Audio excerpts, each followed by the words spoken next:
Bunkkerijakso 13 ja tänään meillä vieraana Mikko Hyppönen. Mikko Hyppönen on raudonluja-asiantuntija, tehnyt pitkän uraan tietoturvan parissa F-Securella ja WithSecurella ja nyttemmin siirtynyt puolustusteollisuuteen rakentamaan droonin puolustusjärjestelmiä. Mikko on koko ajan mediassa haastattelussa, asiantuntijalausuntoja antaa tietoturvasta, nyt näistä droonijutuista. Meillä on ollut, käsitellään ne muutamat droonitapaukset, mitkä on ollut tässä mediamyllerryksessä lähiaikoina. Ja sitten jutellaan laajemmin niin tästä puolustusteknologian kehityksestä, automatisoidusta sodankäynnistä, sitten totta kai tekoälyn kehityksestä ja mihin tämä kaikki niin kuin kehitys tulee viemään. Lopussa vähän spekuloidaan, että onko tämä utopia, onko tämä dystopia ja miltä se elämä tulee näyttämään, kun tekoälymurros ja droonimurros tulee niin kuin kehityksensä päähän.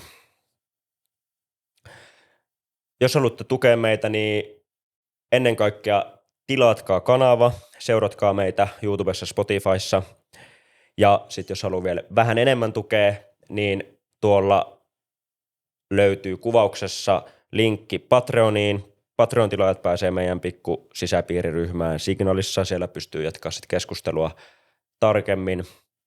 Ja tsekatkaa kuvauksesta myös linkki btcheli.comiin. Se on meidän syyskuussa järjestettävä Bitcoin-konferenssi. Ja jos haluaa ostaa tai myydä Bitcoin tai säilöä Bitcoin, niin kattokaa Bull Bitcoin ja siihen koodi bunkkeri kuvauksesta. Pidemmittä puhetta mennään jaksoon ja kiitos kaikille kuulijoille. Teitä varten tämä tehdään. Osallistukaa keskusteluun ja kommentoikaa, tykätkää ja ei muuta kuin jakson pari. Bunkkeri jakso 13 ja meillä on tänään täällä iso vieras Mikko Hyppönen. Me tunnetaan Mikko Hyppösen kanssa siitä, että Mikko oli puhumassa meidän ekassa tapahtumassa ja ollaan sen jälkeen pidetty toinen välillä yhteyttä ja nyt saatiin aika järjestettyä ja pääset tänne käymään. Mikä sun oma lyhyt kuvaus siitä, että kuka on Mikko? Ensinnäkin kiitos kutsusta. Kiva olla täällä. Kiitos kun pääsit. Kuka mä oon? No mä oon alfanörtti. Mä oon aina ollut teknologiasta kiinnostunut jo pikkupojasta asti ja mä oon nimenomaan keskittynyt teknologian ja riskien leikkauspisteeseen. Eli siis jokainen teknologinen vallankumous, mitä me on nähty, ja me on nähty viime vuosikymmeninä todella monta, todella isoa teknologian vallankumousta, jokainen näistä on tuonut meille etuja ja haittoja. Ja mä oon keskittynyt sitten siihen haittojen minimointiin. Mä tein todella pitkän uran kyberin puolella, lähdin tutkimaan haittaohjelmia 90-luvun alussa, silloin kun sitä ongelmaa ei oikeastaan se oli ihan alkutekijöissä koko ongelma silloin. Vietin vuosikymmeniä jahdaten verkkorikollisia, roskapostittajia, exploittien kirjoittajia, roskapostittajia ja tein paljon yhteistyötä sitten eri maiden viranomaisten kanssa, kun saatiin kiinni pahantekijöitä. Tutkin pitkään eri valtioiden tekemiä kyberhyökkäyksiä, verkkovakoilua, verkkosotaa, kaikkea tähän liittyvää. Ja se verkkosodan tutkiminen sitten lopulta johti siihen, että mä lopulta päätin, että kyberin puolella kaikki on jo tehty. Ja kun Euroopassa on sota, niin tämä Ukrainan sota on ennen kaikkea droonisota.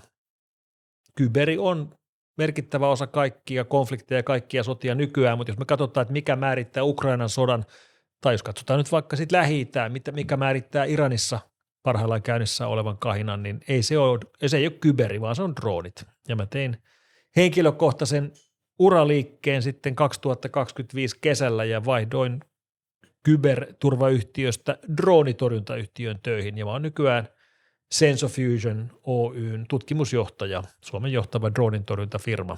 Ja tässä on mielenkiintoisia yhtymäkohtia. Kyberissä ja droonissa on paljon samaa, mutta myöskin paljon erilaista. Ennen kuin mennään tuohon SensoFusionin tarkemmin ja sun rooli siinä, niin minkälainen, sä teit kuitenkin ihan todella pitkän uran kyberrikollisuuden ja ylipäätään siellä. Niin kyberrikollisuuden torjunnan. Kyberrikollisuuden torjunnan parissa. Niin miten iso hyppäys oli ja miten iso päätös oli siirtyä pois sieltä, vai oliko se helppo vai vaikea? Oli se pelottava. Kun mä viime kesänä vaihdoin työpaikkaa ja irtisanouduin, niin mä siis edellisen kerran irtisanouduin 80-luvulla. Mä olin 34 vuotta samassa firmassa töissä, mikä on aika pitkä aika. En suosittele kenellekään. Kyllä kannattaa varmaan vaihtaa firmaa vähän useammin, paitsi jos on oma firma, mutta Data Fellows kautta F-Secure kautta WithSecure, missä mä olin 34 vuotta putkeen, niin mä olin vain työntekijä. Oli todella mielenkiintoiset vuodet. En vaihtaisi tätä mihinkään, mutta varmaan on yleisesti ottaen on fiksumpaa vaihtaa 5 vuoden välein työpaikkaa, näkee uusia juttuja ja saa ehkä vähän palkankorotusta samalla. Näin olen kuullut. Mutta tämä tämmöinen niin kun, muutos oli kyllä siis pelottava, kun mä en ollut sitä kauheasti tehnyt. SensoFusion on Tuomas Rasilan 11 vuotta sitten perustama firma, ja mä tunnen Tuomaksen. Mä oon tutustuttu joskus 5, 6, 7 vuotta sitten ihan muiden kuvioiden kautta, mutta hän onnistui mut sitten saamaan kiinnostumaan tästä droonitorjunnasta, ja mitä enemmän mä sitä tutkin, niin sitä loogisemmalta se muutos tuntui. Ja mä olin kyllä todella kiitollinen siitä, että viime vuonna mun viimeisellä työviikolla WithSecuressa, joka siis on se sama firma, mihin mä menin vuonna 1991 töihin, vaikka se vaihtoi nimeä muutaman kerran vuosien varrella, niin mun viimeisellä työviikolla mä olin puhumassa käytännössä koko kyberkollega-porukalle maailmanlaajuisesti.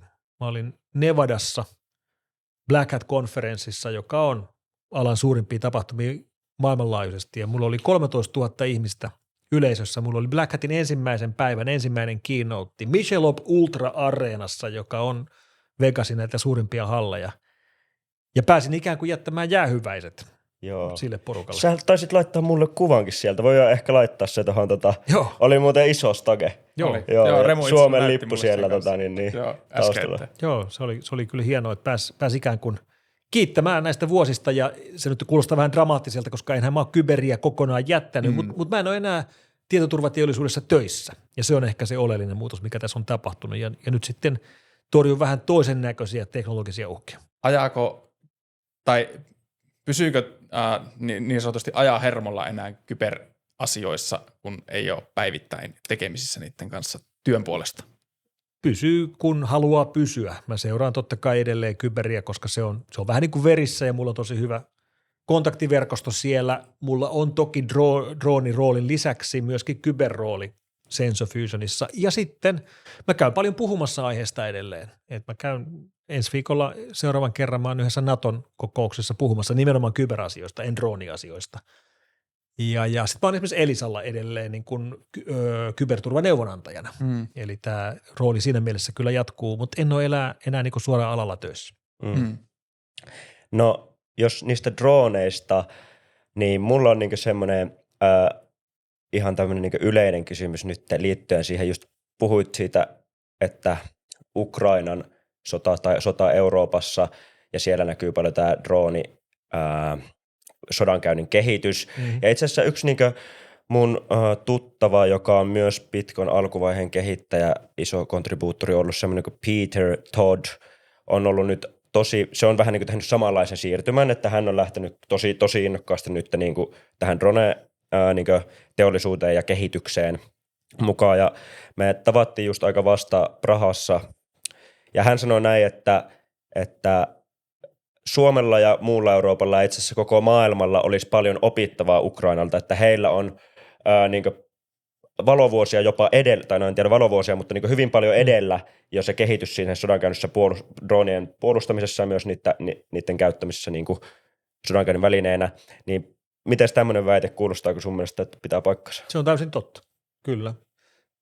Ehkä konkreettisin esimerkki siitä on se, että jos me katsotaan dronien valmistusta, koko Eurooppaa, että missä droneja tehdään. No Suomessa tehdään droneja, ei mitään suuria määrin, mutta tehdään lähinnä sotilasdroneja. Ranskassa on Parrot, joka on aika iso droonivalmistaja. Saksassa on muutamia alan firmoja, mutta Ukraina tekee yli 1 miljoonaa droonia vuodessa.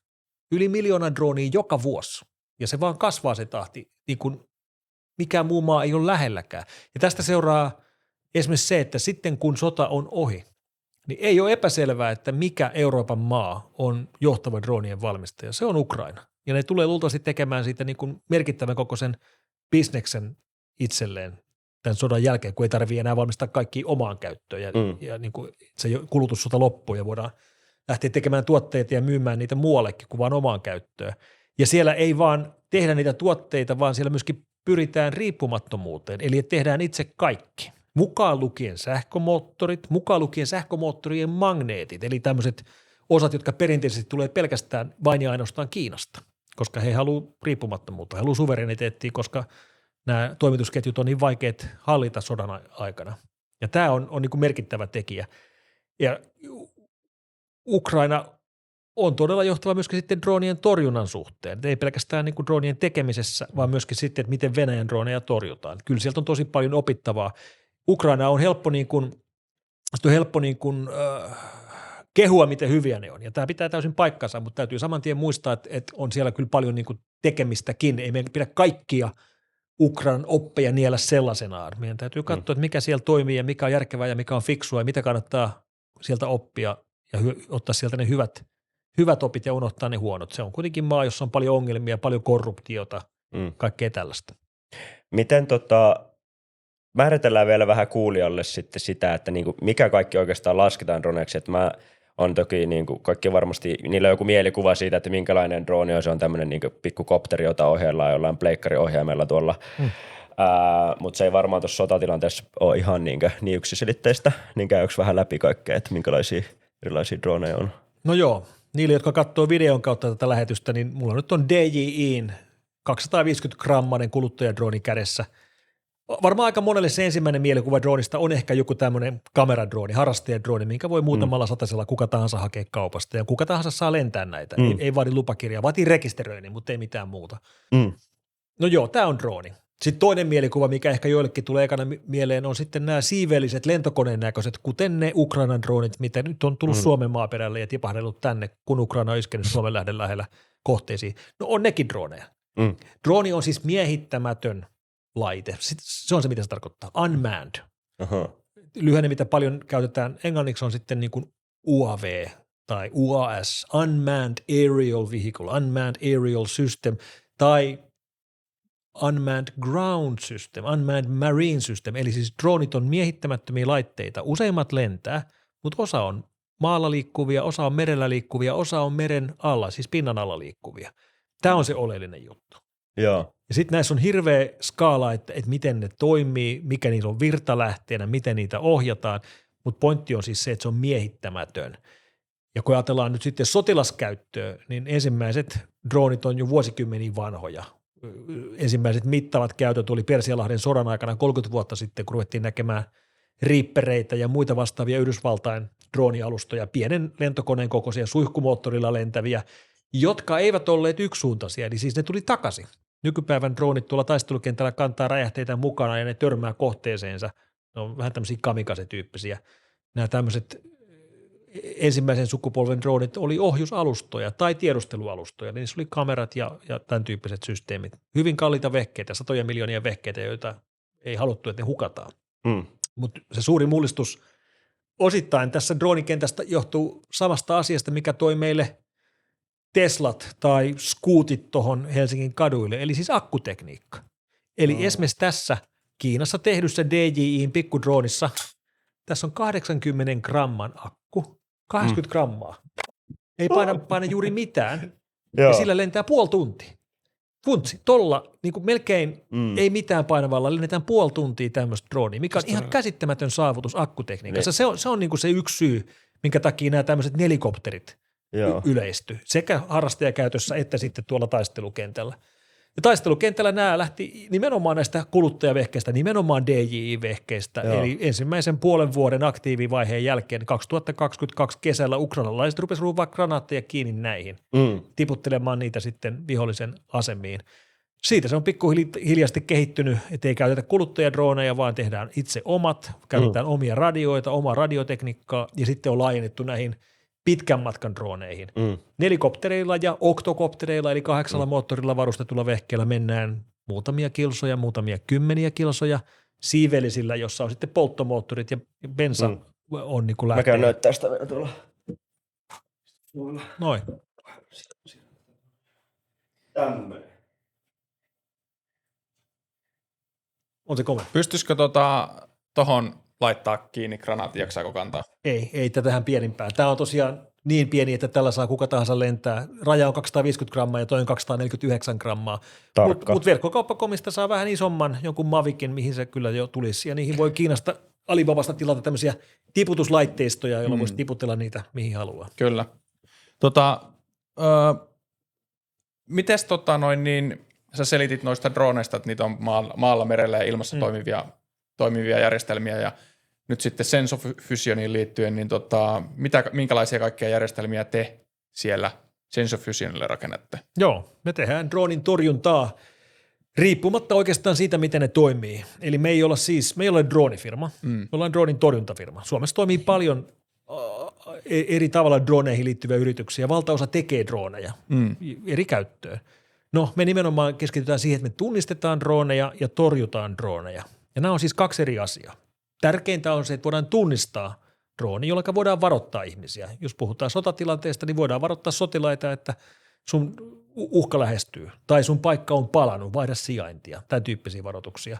Ja torjunta puolestaan sitten on sitä, että voidaan estää sen dronin toiminta tavalla tai toisella. Tapa voi olla vaikkapa radiohäirintä, se voi olla elektromagneettinen pulssi, se voi olla torjuntadrooni, eli toinen drooni, joka tiputtaa droonin, tai se voi olla joku muu tulevaisuuden tekniikka, kuten vaikka lasertorjunta. Ja nämä kaksi tosiaan pitää erillään. Kaikkein tärkeintä on se tunnistaminen. Ja tämä on nähty Ukrainassakin, että voidaan varoittaa siviilejä, että uhka lähestyy, menkää pommisuojaan tai menkää sisätiloihin. Sitten, että me saadaan varoitettua, niin sen jälkeen se seuraava askel on tämä torjunta. Ja meidän Sense of Fusionin logiikka on hyvin yksinkertainen. Meidän missio on olla ihmisten puolella koneita vastaan. That's it. Ihmisten puolella koneita vastaan. Riippumatta siitä, että onko se lentävä drooni vai maadrooni vai meridrooni, riippumatta siitä, että ohjataanko sitä radiosignaalin kautta vai kuidulla vai onko se tekoälydrooni. Tällä ei ole millään väliä. Että me ollaan suojaamassa ihmisiä koneita vastaan. Meillä on hyvin tämmöinen puolustuksellinen missio, mutta se on enemmän niin kuin tämmöinen teknologinen linjaus, eikä niinkään eettinen tai moraalinen linjaus. Kyllähän meidän käyttämiä tai meidän tuotteet, jotka on taistelukentällä käytössä, niin vaikka ne nyt ei suoraan ole hyökkäysvälineitä, niin kyllä, jos niiltä avulla voi esimerkiksi paikallista, että missä vihollisen droonilentäjä sijaitsee, niin sehän on silloin maalin osoitusta. Et hyvin suoraan se johtaa sitten ihan suoraan sodankäyntiin ja siihen liittyviin asioihin. Mutta me ollaan ennen kaikkea puolustusyritys. Ja meidän tuoterepertuaari, jälleen kerran niille, jotka katsoo videon kautta, niin mulla on kädessä meidän Suomessa tehty, Suomessa suunniteltu dronin torjuntalaite. Tämä nimi on AirFence. Tämä on AirFence 7. Näitä on tehty monta vuotta. Käytännössä tämä kytketään kiinni antenniin ja tietokoneeseen ja sen jälkeen se näyttää kartalla dronit siinä lähialueella. Vähän antennin korkeudesta ja dronin lähetysvahvuudesta riippuen, kuinka kaukaa ne nähdään, mutta saattaa olla, että vaikka 100 kilsan päästä jo nähdään joku iso droni, jolla on joku reaaliaikainen videolinkki ja voidaan varoittaa, että tuommoinen on tulossa tuommoisella nopeudella, tuommoisella korkeudella ja tuohon suuntaan. Okei. Ja tuo nimenomaan haistelee radiosignaaleja. No joo, se on se historia. Eli tämä radiolinkit on se kaikkein tyypillisin tapa edelleen tänä päivänäkin, miten droneja ohjataan, varsinkin lyhyen matkan droneja, eli noita tuommoisia helikoptereita tai vastaavia. Ja tämmöinen idea siis on ihan simppeli, että kun meillä on kaukosäädi ja meillä on drooni, niin joku linkki näiden välillä pitää olla. Ja se perinteinen on radiolinkki. Se on se yleisin tänä päivänä, se toimii kaikkein parhaiten. Mikä tarkoittaa, että tämmöisen kuluttajadroonin tunnistaminen laitteistolla, kuten AirFence, se on tavallaan aika helppoa tehdä. Menee kauppaan, ostaa kaikkien valmistajien kaikki droonit, lentää niillä ja nauhoittaa sitä radioliikennettä ja selvittää, että millä taajuudella, minkälaisella protokollalla, miten tämä voisi tunnistaa. Tämä on käytännössä se, mitä me tehdään kuluttajadrooneille. No sitten sotilasdroneille se on vähän vaikeampaa, koska niitä ei voi ostaa kaupasta. Jos haluaa tunnistaa niiden radioliikenteen, niin pitää mennä taistelukentälle, missä se sitten on käytännön toimintaa ja huomataan siellä se radioliikenne, mitä ne käyttää. Ja tämä on se, mitä me tehdään. Meillä on suuri määrä meidän laitteita käytössä useilla eri taistelukentillä tällä hetkellä, ei siis pelkästään Ukrainassa. Nauhoittamassa radioliikennettä. Nauhoittamassa radioliikennettä, joka me tutkitaan meidän labroissa ja tehdään tunnistuksia. Vähän niin kuin uusille viruksille tehdään tunnistuksia. Tässä on vähän samaa.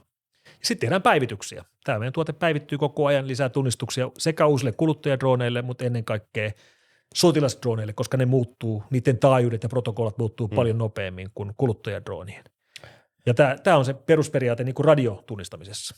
Eli toi näyttää mun mielestä niin kuin aika kompaktilta tuotteelta, aika kuluttaja niin kuin tuotteelta, niin voisiko kuvitella nyt tämmöistä tilannetta, että mulla on tuolla mun maailmanlopun bunkkeri ja mun oma Citadel, kun mä oon suvereeni yksilö jossain Lapin metsässä ja mulla on siellä mun päämaja, niin mä ostan ton ja isken sen sinne seinään tai mastoon, niin mä pystyn sitten sen jälkeen tunnistamaan lähestyvät droonit itse yksilönä. Mä pystyn käyttämään sitä käyttöjärjestelmää, sitä niin interfacea, ja sitten mun pitää vaan keksiä näin, millä mä ammun ne alas. Joo. Periaatteessa kyllä ainoa ongelma on se, että me ei myydä kuluttajille. Sä et tätä voi ostaa, vaikka haluaisitkin. Okei. Mun pitää vaan perustaa joku instituutio, joka voi ostaa se. Kyllä. Myyttekö te yrityksille? No ei suoraan myydä yrityksillekään, me myydään viranomaisille. Joo. Tämä on se meidän toimintatapa. Ja ennen kaikkea me myydään hyvin laajasti kansainvälisesti. Joo. Valtaosa asiakaskunnasta, siis 90% asiakaskunnasta on puolustusvoimia. Valtaosa menee sotilaskäyttöön. Se 10% menee sitten lentokentille tai ydinvoimaloiden suojaamiseen tai parlamenttitalojen suojaamiseen tai vaikka vankiloihin, jolloin on iso ongelma, että yöaikaan muurien ylitse tulee kuluttajadroonia, joka kantaa huumeita tai kännyköitä. Sisältääkö tuo laite siis jotakin semmoista teknologiaa, että te ette halua paljastaa sitä esimerkiksi vihollisille? Toki sisältää, mutta kyllä se kaikkein arvokkain asia on se päivitysfiidi. Eli esimerkiksi Ukrainan sodan aikana me ollaan päivitetty AirFencea yli 270 kertaa, mikä on enemmän kuin kerran viikossa. Ja tässä on taas tämä verrokki sinne virustorjuntamaailmaan. Ne päivittyy vielä useammin, koska uusia haittaohjelmia tulee vielä nopeammin. Mutta jos ajattelit, että sulla on virusten torjuntaohjelmisto, jota sä et ole päivittänyt vuoteen, niin ei sillä oikein tee enää mitään. Ei se oikein tunnista enää mitään. Ja vähän sama se on tuolla dronin torjuntapuolellakin. Mites sä sanoit, että radioliikenteen lisäksi tai radiosignaalien lisäksi noita ajetaan myös kuidulla ja tekoälyllä. Kyllä. Niin vastaako tuo AirFence mitenkään niihin? Kyllä vastaa. Sitä me on tässä laajennettu. Eli historia tulee sieltä radiopuolelta. Alun perin se ei tehnyt mitään muuta kuin radioliikenteen seurantaa. Mutta tosiaan tässä on tämmöinen kissa-hiiri-leikki, että jos me ajatellaan, että tässä on radiolinkki kaukosäätimen ja droonin välillä, niin tuolla laitteella voi lähettää sitten häiriösignaalia tälle samalle taajuudelle, jolloin drooni menettää yhteyden kaukosäätimeen. No mitä tapahtuu, kun drooni menettää yhteyden siihen pilottiinsa? Riippuu minkälainen drooni. Jos tämä nimenomainen DJ:n kuluttajadrooni hukkaa tämän, jos tältä vaikka loppuu virta, niin tämä palaa kotiin. Se on ottanut niin kuin sijainnin talteen lähteessään liikkeelle ja se tulee takaisin sinne pilotin luokkeen ja laskeutuu nätisti maahan. Eli jos me ajatellaan, että tähän väliin pannaan häiriölähetin, joka katkaisee tämän yhteyden, niin tämä drooni lähtee tulemaan takaisin sitä lentäjäänsä, kunnes tämä yhteys taas palaa. Sitten kun se on niin lähellä lennättäjää, että se yhteys taas toimii, niin sen jälkeen sitä voi taas lentää, jolloin sillä voidaan lähteä takaisin sinne, minne oltiin menossa, kunnes häirintäsignaali katkaisee. Saadaan tämmöinen ping-pong-efekti aikaiseksi. Mutta tämä on vain kuluttajadrooneilla. Sotilasdroonit, jos ne menettää pitkäksi aikaa yhteyden, nimenomaan tämmöiset lennettävät tämän tyyppiset droonit menettää yhteyden pilottiin, niin ne yleensä vaan tipahtaa, koska niissä on räjähdysaine mukana ja niitä ei haluta takaisin kotiin. Eli tämä on vähän eri tilanne. Ja me ollaan hyvin ymmärretty tämä, että niin kun tämä radiolinkki on muuttumassa muualle, tai siis muihin menetelmiin, kuten näihin kuitudrooneihin, jotka siis se on aika pellepeloton idea, että pannaan piuha näiden väliin. Eli radiolinkki voidaan häiritä, niin otetaan radiolinkki pois ja vedetään johto, mikä tuntuu, että eihän se voi mitenkään toimia, mutta toimii se. Se on niin kevyttä se johto ja sitten se on sitä valokuitua pellot täynnä tuolla taistelukentillä, eikö niin? Se on kuin kalan siimaa. Se on vielä ohkaisempaa kuin kalan siimaa, vaikka se on siis lasia. Se on tosiaan lasikuitua, silikonipäällysteistä kuitua. Pisimmät moduulit, mitä me on nähty, mitä tämmöiset kantaa mennessään, on 60 kilsaa. Sillä voi lentää 60 kilsan päähän. Mutta se on kyllä huonompi drooni kuin radiodrooni kaikissa muissa suhteissa. Eli lennät vaikka tien ylitte, niin seuraava auto katkaisee sen kuidun ja sitten se tipahtaa. Että se on kaikki tämmöisiä haittapuolia. Mutta hyöty on se, että radiolinkkiin pohjautuva tunnistus ei sitä enää näe. Sitten se pitää tunnistaa muuten. No miten muuten? No tutka, ääni, kamerat ja kaikkia näitä me tehdään. Eli meillä on tuon AirFencen voi nykypäivänä kytkeä kiinni tutkajärjestelmiin. Me ei tehdä omia tutkia, mutta vaikka Ecodynin tutkat tai Robin radarin tutkat voi laittaa tuohon kiinni ja se kytkää sen siihen samaan järjestelmään. Sitten se tunnistaa sekä radioliikenteestä että tutkaliikenteestä ja näyttää samalla karttapohjalla sen saman asian. Sitten meillä on parhaillaan ulostulossa kamerajärjestelmät, jotka tekee samaa tämmöisellä event-kamera systeemeillä, jotka kuvaa 360 kuvaa joka suuntaan, pystyy näkemään hyvin pieniä objekteja, hyvin kaukaa, hyvin huonoissa valastusolosuhteissa. Ja sitten se, mitä parhaillaan kerätään tuolta taistelukentältä ja mitä ollaan rakentamassa, on akustiikka. Jokainen drooni pitää ääntä. Ja se on semmoinen, mikä toimii, kun joku muu tai mikään muu ei toimi. Jos ollaan vaikka pilkkopimeässä yössä ja on sumua, tutka toimii huonosti, niin edelleen se Dronen ääntä ei saa mitenkään lopetettua. ei. Sitten jos oikein myrskystä, niin se ei enää kuulu, mutta ei ne oikein myrskyssä lennäkään sitten. Ja saadaan siis kerättyä dataa eri sensoreilla ja nämä datat fuusioidaan yhteen. Saadaan sensorifuusio, mikä on se, mistä meidän firman nimikin tulee. Jep, kyllä. Semmoinen tuli mieleen, että käytänkö lidareja näissä? Kyllä näitäkin on. Me ei käytetä. Mikä on lidar? Onko se lämpö? Eikö se lidari on tämä ammutaan laseria ja laserradari. Joo, okei. Laseritutka. Jep. Kyllä. No entä sitten, varmaan nuo tekoälyyn pohjautuvat järjestelmät sitten nämä samat laajalaisuudet. Joo, sillä ei oikeastaan ole sitten enää väliä, jos ei silloin radiolinkkiä. Niin. Et mikä se sen jälkeen on. On se kuituohjattu, on se tekoälyohjattu tai on se vain niinku koordinaatteihin pohjautuva. Että lennät tuohon koordinaattiin sitten tonne ja sitten tonne. Niin nämä niinku tutkat ja kamerat ja äänitunnistukset tepsii näihin kaikkiin. Onko siinä mitään tuommoista jotakin sähköimpulsseja tai jotakin muita semmoisia, joita voidaan kerätä sen lisäksi? Niin, hyvä kysymys. Ei käytännössä ehkä. Kyllä me on mietitty tämmöisiä niin kuin tunnistussensoreita, jotka jotenkin istus maassa ja seuraisi suoraan ylhäällä päin tulevia herätteitä, mutta se vaikuttaa vähän kaukaa haetulta, mutta on se johonkin pisteeseen asti ehkä aika mahdollista. paljon saisi varmaan asentaa niitä ympäriinsä. Niin, tässä on tosi herkkä. Niin, no me ollaan ehkä menossa vähän niin kuin toiseen suuntaan, eli se mikä näillä niin kuin on kuvaavaa näillä droneilla on se, että jos me ajatellaan perinteisiä ilmauhkia taistelukentällä, ajatellaan ohjuksia, lentokoneita, siis hävittäjiä, pommittajia, ja sitten ajatellaan ilmatorjuntaa, joka torjuu tätä perinteistä uhkaa, niin se on siis suunniteltu torjumaan yksittäisiä, nopeasti korkealla lentäviä kohteita, niin kuin hävittäjiä tai pommittajia. Ja nyt sitten puhutaan droneista. On ne sitten näitä lyhyen matkan helikoptereita tai sitten semmoisia vähän pidemmän matkan siivellisiä, niin ne on matalalla aika hitaasti lentäviä ja niitä tulee monta kerralla. Että tämä on niin kuin täsmälleen päinvastainen ongelma. Tämä on se syy, minkä takia perinteinen ilmatorjunta toimii huonosti. Minkä takia tarvitaan uuden tyyppistä torjuntaa, kun puhutaan droneista. Just joku ja myös varmaan aika paljon heikompi tavalla. Että ei tarvitse niin paljon niin suurella voimalla kohdata sitä alusta, koska se on kevyt ja heikko tai sitten kevyt rakenteinen. Ja halpa. Niitä voidaan lähettää sadoittain, tuhansittain, ne ei tule takaisin. Se on massahyökkäysväline. Onko droonin torjuntajärjestelmien rakentaminen yhtä halpaa kuin droonien rakentaminen? Sen täytyy olla. Ja siitä me päästäänkin sitten tästä, kun mä puhun, että meillä on droonien tunnistus, niin sitten meillä on tämä droonin torjunta. Et kun nyt ollaan puhuttu, että miten me voidaan tunnistaa tutkilla tai akustiikalla tai kameralla tai radiolla, sitten kun se on tunnistettu, niin miten se sitten estetään sen toiminta? Semmoinen vielä välikysymys, onko tunnistaminenkin yhtä halpaa?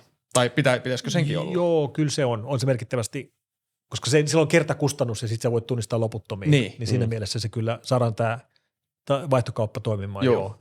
Mutta torjunta sitten on vähän erilaista. Riippuu torjuntatekniikoista, mutta monet niistä kuitenkin maksaa jotakin per torjunta. Ja tämmöinen radiohäirintä on käytännössä ilmasta, niin kauan kun sulla on radiolinkki ja sä pystyt häiritsemään sen, niin se on niinku tehokasta ja se on siinä hyökkääjä on alakynnessä. Mutta sitten kun siirrytään näihin muihin mekanismeihin, kuten kuituun ja tekoälyihin ja koordinaattipohjaiseen drooniin, niin sitten pitää pystyä pysäyttämään se jotenkin vaikkapa tosiaan laserilla, mitä mekin tutkitaan, mutta ei ole vielä tuotetasolla. Suomessa on jotain muita firmoja, jotka tekee lasertorjuntaa. Se on todistettu, että se pystyy tekemään. Perinteiset lasertorjuntalaitteet on niin kuin 100 miljoonan euron hintaisia, kiinteästi asennettuja, hyvin raskaita mekanismeja, mutta nekin on muuttumassa kevyemmiksi. Mutta sitten on elektromagneettinen pulssi. Mekin ollaan kehittämässä tämmöistä niin kuin mini-emppiä, joka siis aikaansaa keinotekoisen salaman, jolla voidaan iskeä ilmassa olevaan laitteeseen. Se on tämmöinen automatiikka, esimerkiksi tankin katolle asennettu järjestelmä, joka tunnistaa, että mistä tulee tämmöinen helikopteri ja kääntää millisekunnissa antennista kohti ja lähettää sinne suunnatun pulssin, joka ikään kuin salamalla iskee ja tuhoaa elektroniikan täältä sisältä. Vielä tuotekehitysasteella, mutta uskotaan, että on ihan järkevä ja tehtävissä oleva. Ei kovin kauas, 50 metriä ehkä, mutta se on ihan riittävä, jos kohti tulee joku tällainen. Ja se minkä takia joku tämmöinen pienikin drooni, ei nyt ihan näin pieni, mutta vähän suurempi drooni on uhka vaikkapa tankille, mikä tuntuu vähän kummalta, että miten joku tuommoinen pikku helikopteri voi oikeasti tuhota tankin. Se ei oikeastaan johdukaan siitä droonista, vaan se johtuu siitä, että ne kantaa siis ontelogranaattia. Ja ontelogranaatin tehohan ei pohjaudu nopeuteen. Sillä ei ole mitään väliä, että kuinka nopeasti se iskee siihen tankkiin, vaan siihen, että sitten kun se iskee ja laukee, niin se lähettää sulaa metallia sen tankin kuoren läpi sinne tankin sisään ja tuhoaa sen sisältä päin. Ja sen takia näillä pienilläkin vehkeillä, muutaman sataisen vehkeillä voidaan tuhota tankkeja, mikä on aikamoinen temppu. Tuolla taistelukentän vanha kuningas häviää näille muutaman sataisen vehkeille, kun niitä käytetään oikein. Mutta tämä tämmöinen EMP-systeemi on oikein hyvä, jos se vaan niin kun saadaan toimimaan tarpeeksi nopeasti. Et sulla on aika kiire tunnistaa se kohti tulevaa, ja niitä voi tulla monta kerralla, mutta tuommoinen EMP, eli tämmöinen salamasysteemi, voi periaatteessa laueta vaikka monta kertaa sekunnissa, että me uskotaan, että siitä kyllä saadaan ratkaisu. Ja sitten meillä on nämä torjuntadroonit, josta mulla on tässä yksi esimerkki mukana. Tämä on meillä tehty drooni. Mä sanoin tuossa aikaisemmin, että me ei olla droonifirma, me ollaan droonin torjuntafirma, mutta tässä nyt kuitenkin on Sensofysillä tehty drooni. Se on tuolla Vantaalla meidän konttorilla tehty kotimainen.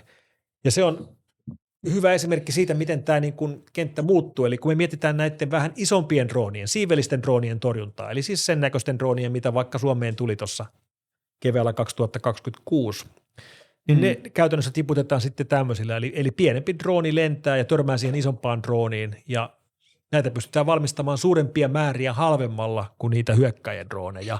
Eli tämä on 3D-printattu. Kyllä, tämä on nailonipohjainen tai hiilikuituvahvistettua nailonia tämä materiaali, ja sitten siinä on ihan peruspalikat, niin kuin avioniikka ja vakioradiot. Siinä on 2 kameraa, josta toinen on infrapunakamera, ja sitten on 4 sähkömoottoria ja lipoakku, jolla se lentää semmoisen 10 minuuttia.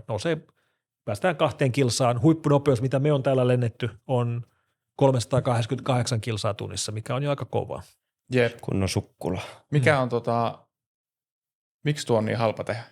Sen takia, että se tulee 3D-tulostuksesta. Nuo osat on ihan perusosia. Okay. Tästä moni usein kysyy, että mistä moottorit tulee. Se tulee Kiinasta. Nämä on ihan kiinalaisia moottoreita, koska tämä koko vekoti maksaa alle 500. Näitä pitää pystyä tekemään tuhansittain, että me saadaan se niin kuin, kyky.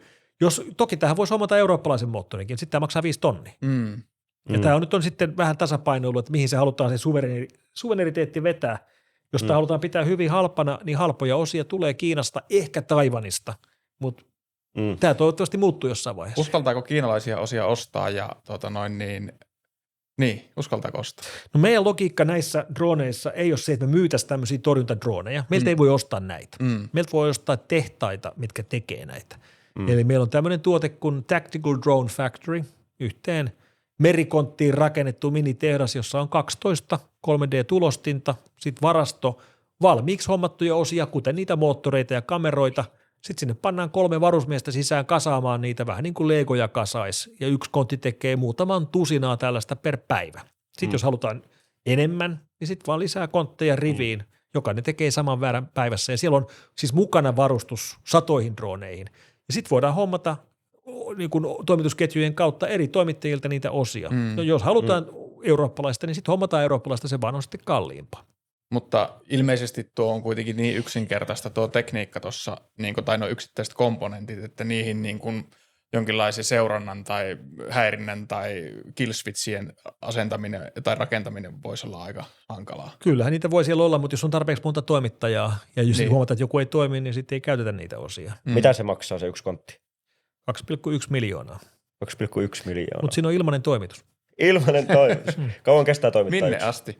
Mihin tahansa, kaikkialle maailmassa. Me käytiin hauska keskustelu tästä, koska me hinnoiteltiin tätä meidän konttia ja 2,1 miljoonaa on se hinta, ja mä ehdotin, että pannaan siihen tosiaan worldwide free shipping mukaan, koska se tuntui niin hauskalta, kun se on kuitenkin, se on siis kontti. Konttia on helppo lähetellä mihin vaan. Meidän joku muu meiltä vähän haastoi, että uskalletaanko nyt varmasti luvata, että free shipping, ettei vaan sitten kävisi huonosti. Ja sitten mä googlasin, että mitä maksaa merikontin lähettäminen Vantaalta Singaporeen. Se maksaa 5,400 euroa. Se me voidaan syödä kyllä. Että free shipping worldwide, luvattu. Joo, okei. Okay. Remo kysyi paljon toimitusaika. No meillä on siellä 5 valmiina tällä hetkellä, että saman tien tänään voi lähteä. Mutta kun ne ei myy meille, me pitää perustaa omat puolustusvoimat, yksityinen armeija. Vaatii vientiluvan kyllä, joo. Nämä on kaksoiskäyttötuotteita valitettavasti. Kyllä meillä jossakin vaiheessa on. Yksityisarmeijalle myyttekö? No me vaaditaan tosiaan vientiluvat, eli se viranomaiset katsoo, Okei, joo. kelle myydään ja kelle Niin. ei saa myydä. Ei yksityisarmeijalle varmasti ei saa vientilupaa. Mutta jos on suomalainen. Suomalainen yksityisarmeija. Hyviä kysymyksiä, joihin en anna vastaan. Hei, mulla tekee mieli pureutua, koska en seurannut tosiaan niitä uutisia silloin, kun oli tämä, sanoppa Klaus vielä ne kaksi, oliko se Luumäki? Kouvola ja Luumäki.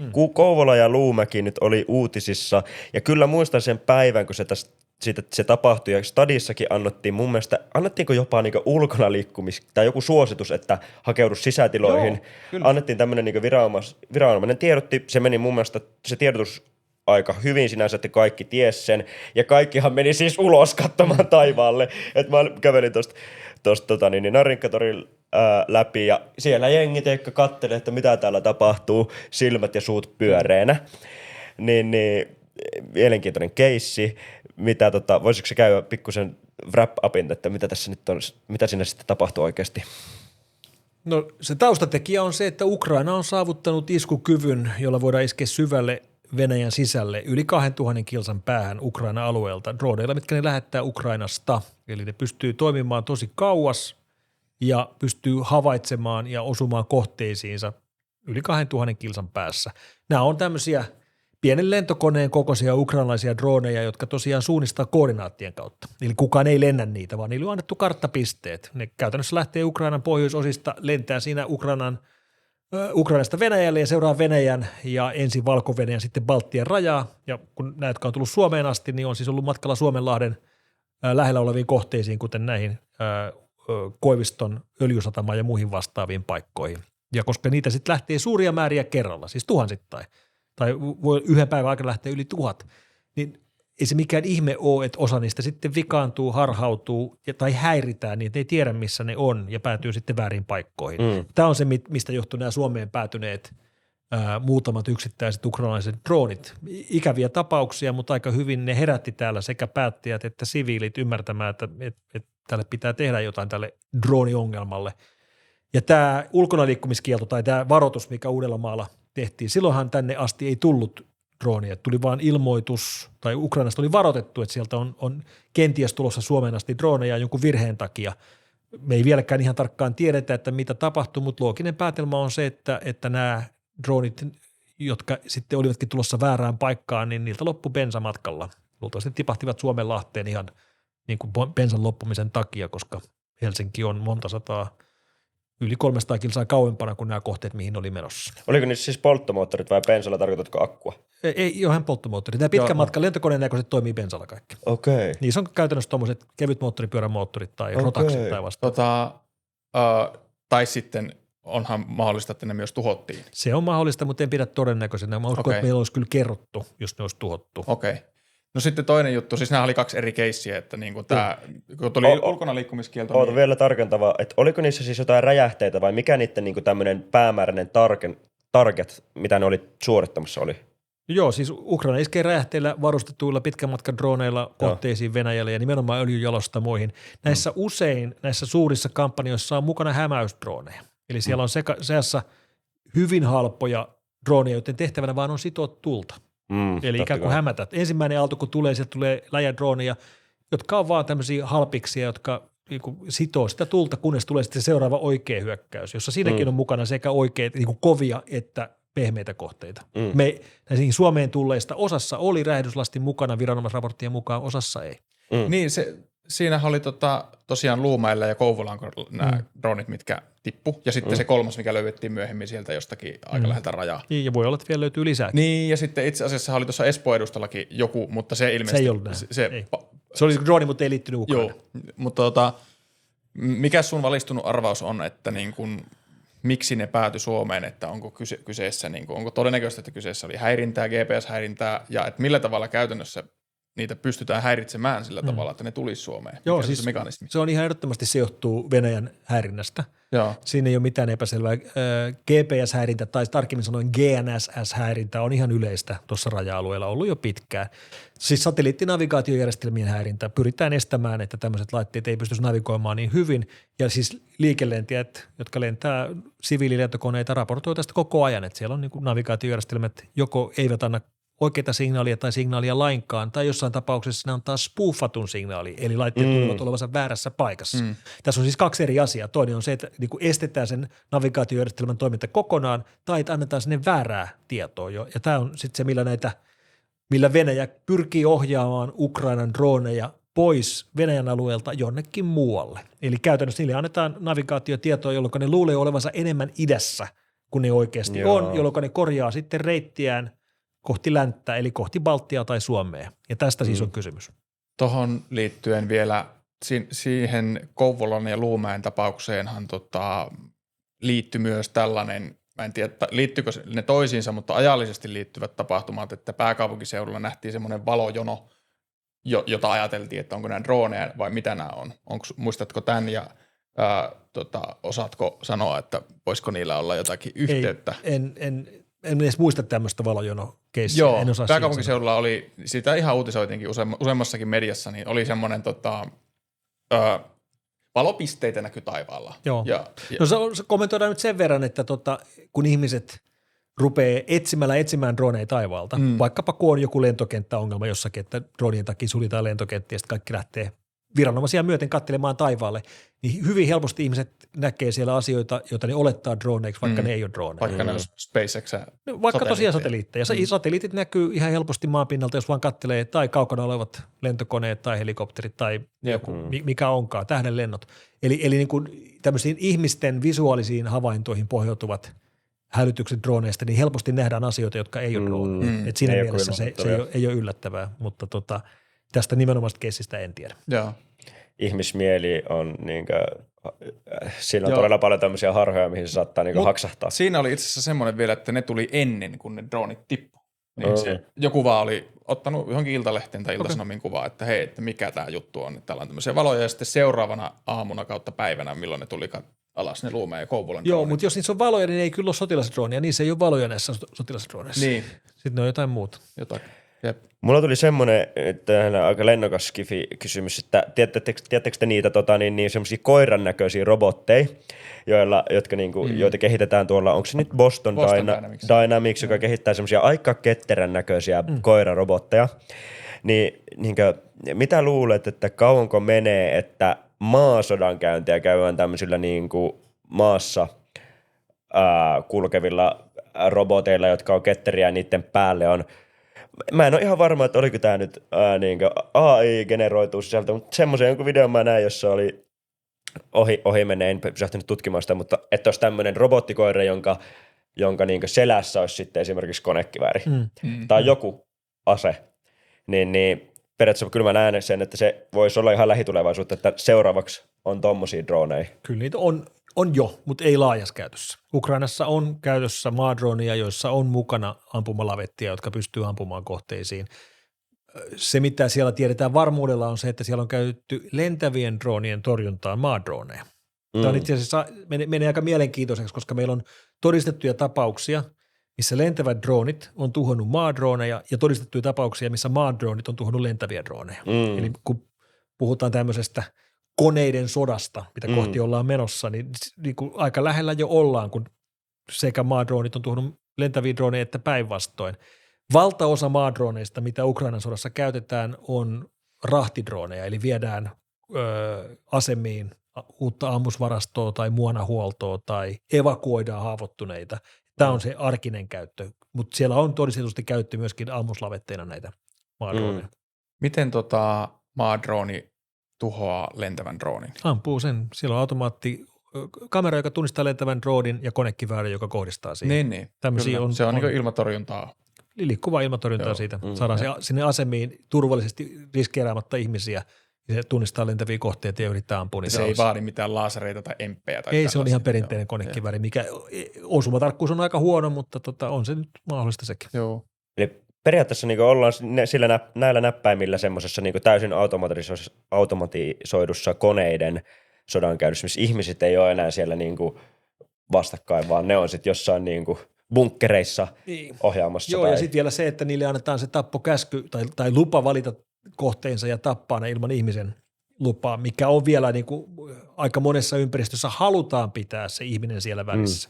Me ei haluta antaa koneelle sitä tappopäätöstä, mikä tuntuu aika hyvältä, että ei anneta, koska se on aikamoinen kynnys ylittää. Mutta on se myöskin selvää, että pitkällä tähtäimellä näin tulee käymään. Et jos me ajatellaan niin kuin hyökkääjän kannalta, että mikä on se heikko kohta droneissa, niin se on se linkki sen pilotin ja dronin välillä. On se sitten radio tai kuitu tai joku muu.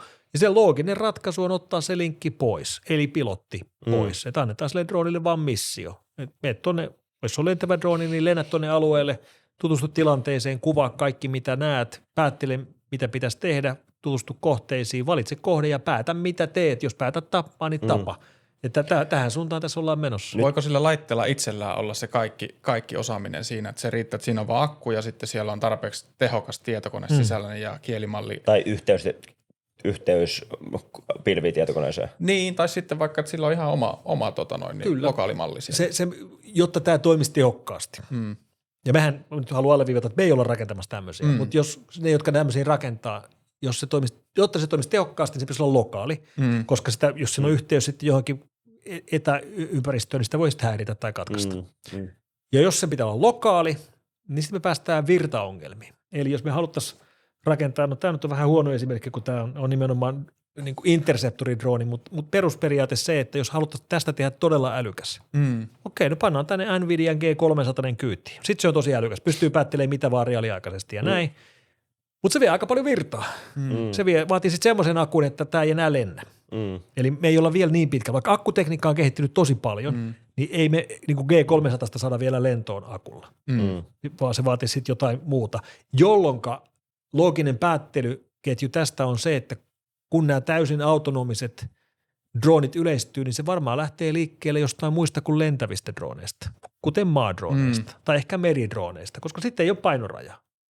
Sitten siinä voi olla vaikka polttomoottori kyydissä, joka tekee virtaa, ja sitten sinne voi laittaa vaikka kuinka monta G300, jos se on järkevää. Nyt aletaan pikkuhiljaa soljua kohti tekoälykysymyksiä ja aihepiiriä, joka kiinnostaa myös, ja tässä on hyvä tämmöinen silta näiden välillä, mutta mulle tuli ihan tämmöinen lennosta kysymys mieleen, että kun puhuttiin tuosta niin kuin automaattisesta päätöksenteosta siinä sodassa ja tappoluvista, jopa tämmöisistä termeistä, niin mitä ajatuksia herää semmoisesta ehkä jopa pahamaineisesta, mun mielestä nyt viime vuoden aikana paljon spekulaatiota herättänyt ainakin mun niin kuin Twitter-feedissä on tämä firma nimeltä Palantir.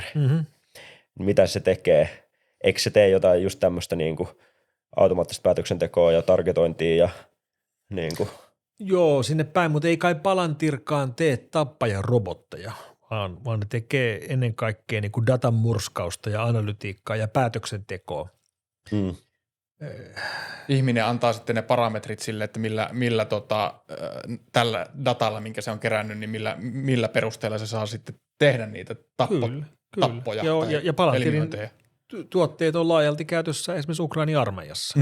Nämä järjestelmät, kun datalla johtaminen on järkevää ympäristössä kuin ympäristössä mukaan lukien tai ehkä ennen kaikkea myöskin sodankäynnissä. Siinä mielessä on järkevää käyttää niitä kaikkein tehokkaimpia systeemeitä ja Palantirilla on huono maine osittain sen takia, että näillä samoilla tuotteilla on helppo tehdä sitten niin kuin väestönvalvontaa ja ihmisten profilointia ja kaikkea tämmöistä. Ja ne on ollut esimerkiksi Yhdysvalloilla tämän ICE, Immigration and mikäli enforcement-yksikön käytössä, niin kuin profilointikäytössä. Että ihan syystäkin niillä on vähän tämmöinen maine, mutta sotilaskäytössä niin niiden niin kuin datamurskaaja ja järjestelmät toimii ja sen takia niitä käytetään kovissa paikoissa.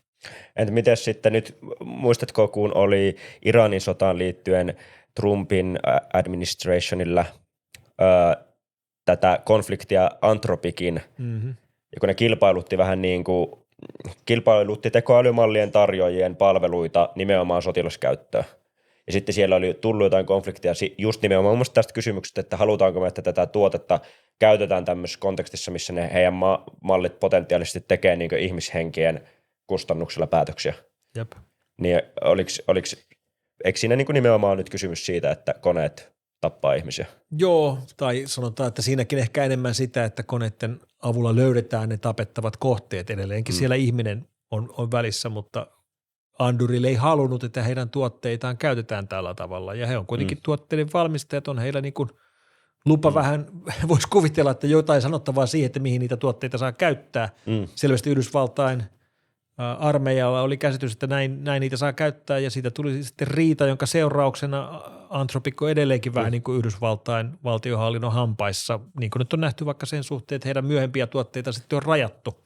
Ja me ollaan aika mielenkiintoisessa tilanteessa, kun Yhdysvallat on selvästi ollut johtava tekoälymallien tekijä ja sieltä tulee ne kaikkein kovimmat mallit ja nyt ikään kuin heidän oma valtiohallintonsa vähän niin kuin tuhoaa ne markkinat siitä alta kansainvälisesti, kun kielletään, että näitä ei kaikkialla sitten saisi enää käyttää, koska ne on liian tehokkaita.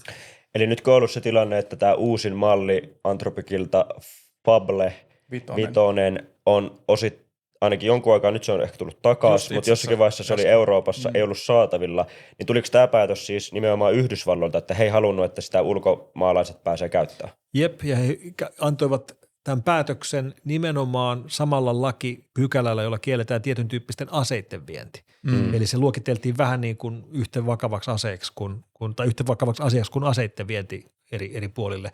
Ja Anthropichan, kun he ei kyennyt ikään kuin rajaamaan, ettei sitä voisi käyttää Yhdysvaltain ulkopuolella, ja vielä niin, että Yhdysvalloissakaan ketkään muut kuin Yhdysvaltain kansalaiset ei saisi käyttää sitä, niin hän otti koko mallin pois vähäksi aikaa, jotta he ei rikkoisi lakia. Ja nyt se on sitten tullut takaisin, mutta siellä on aikamoiset rajoitukset.